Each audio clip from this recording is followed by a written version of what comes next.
Hi guys, for today's ulam, ayan, magluluto tayo ng sinigang samso. Talagyan na natin yung ating bawang at luya. Gisahin lang natin yung ating mga rekado. Then, yung ating sibuyas. Ayan.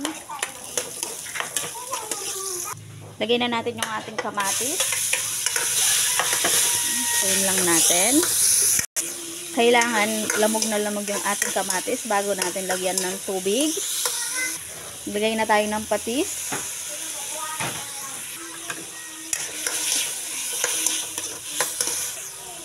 So, ayan, kapag ganyan na siya, maglagay na tayo ng tubig.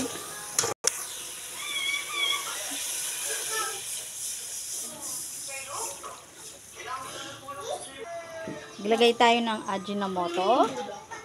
Baka naman.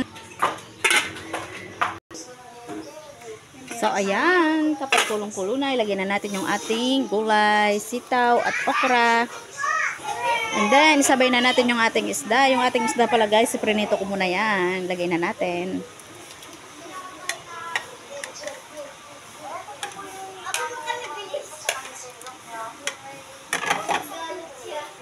At isabay na rin natin yung ating Knorr sinigang sa miso. Knorr, baka naman.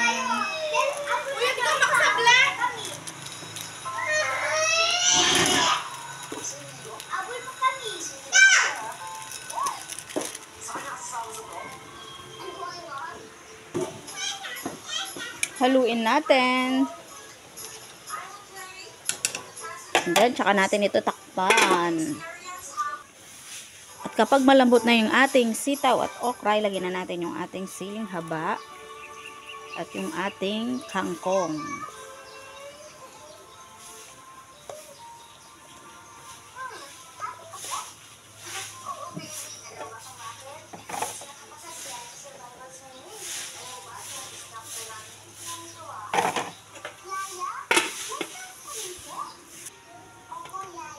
So, ayan. Luto na yung ating sinigang sa miso.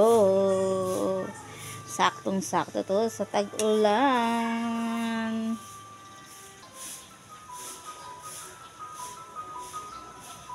Kainan na.